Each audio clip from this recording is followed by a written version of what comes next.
My name is Janice Rigney. I'd like to acknowledge the Kaurna people whose land we sit on today and respect elders past and present and future. I've learnt weaving from when I was a little girl with my grandmother, with the reeds, rushes as a lot of people call them. I was probably still going to school when we used to go picking the reeds around the swamplands down the southeast. Now what I'll do is I'll show you a bit of the weaving that I have learnt. This is what I've done many years ago, maybe about 40 years old, and I still use it today to demonstrate at schools and community events that we do. I will show you how we start them off. Now over here are some of the reeds that you can, that are the type of reeds that you use for your basket weaving. Mainly they go around the wetlands, but we do have, where some people grow them in their own backyards. And once you pick them, there's X amount of weeks that they dry. I think it could be 5, 6, 7 weeks of letting them dry. And once they're dry, they're still green, but if you have a workshop after that X amount of time that they've been drying, I usually put mine in a bathtub to wet, and I usually leave them overnight. But I think as long as they're damp and moist, that they're flexible. And this is the end result here of what you're using with the reeds. This is the end result. You can use it with the raffia as well, which I've included stitching around, using the reed as a filling and then stitching with raffia. But this one here is a reed that I've just shown you of what you pick, and that's the process of picking the reeds to do your weaving with. I'd like to introduce my little helper today. She can introduce herself.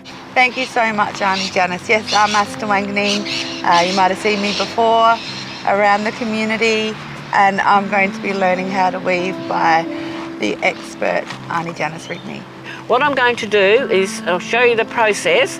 When you pick the reeds, you soak them overnight, or I usually soak them overnight, maybe till they're dampened and flexible, and then you wrap them in a damp towel so that when you go to use them, they're flexible without snapping. I'm going to find a few of them are going to be a little bit that way, but I'll unwrap them. Asta's going to select 6 thicker ones if you can, Asta. Mm-hmm. Yeah, okay. But yeah, so let's go here. Oh, this is how we do it, Asta. Like that, put it a little bit like that. Mm-hmm. Now we wrap it around, then we feed it into like so. Pull it tight. And pull it tight. Beautiful. Like that? Yeah. Then down this way, yep. Pull it around again, push it through, make sure it goes underneath. Whoops. There's your stitch happening. Awesome. Yes. Like riding a bike. Yes. So just pull it gently, Asta. Yep. A little bit tighter, so it's firmer. Okay, but there you go, yeah. See? Okay. Did you learn anything as far as artwork when you was a little girl? Yeah, I guess when we moved here from Kangaroo Island, I had my first Aboriginal teacher. That's right, yep, was that's right. Uncle Ray Clinch and yes. Auntie Nellie Egan. Oh, Auntie Nellie. Yeah, at O'Sullivan's Beach Primary School. How long do you think people have been weaving, Aboriginal people? Oh my goodness, I think probably early 1900s, maybe late 1800s. Wow, that's a long time. I know it's a long time. I got talking to one of the ladies that went to school, but she was a younger student. Her family still live in Kingston, and we got talking about weaving. You know, as you do, just chatting of what you've done with yourself over the years. And she said, oh, my mum's got a basket that was woven. It's over 100 years old with the reeds, with this. I said, oh. I said, before we come back to Adelaide, can I come around and have a look at it? And they said, yes. She did, and we went around and said, and I've got photos of it. It's one that my grandmother done. Wow. I haven't got it on me to show you, but I'll show you. It's on Facebook on my iPad with all the photos. And I believe there's another one in Kingston too.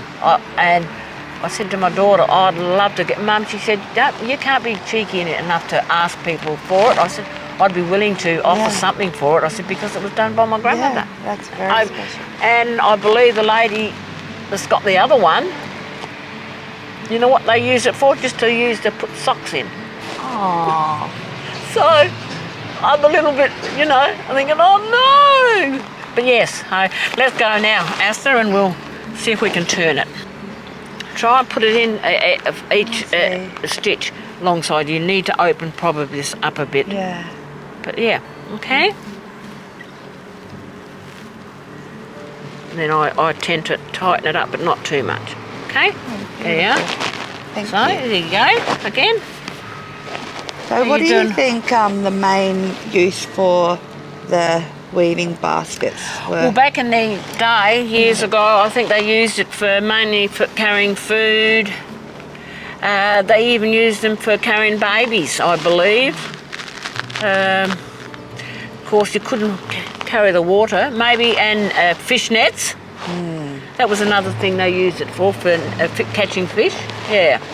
But nowadays we do it just to give them away, or people buy them off us to acknowledge our culture that we do. And I know I love it just to hang one when I've done one. I'm doing one in raffia, which I'm going to put on the wall. Thank you so much, Auntie Janice, for that tutorial on basket weaving. Thank you everybody in the community for your continued support. Hope you all have a deadly reconciliation week.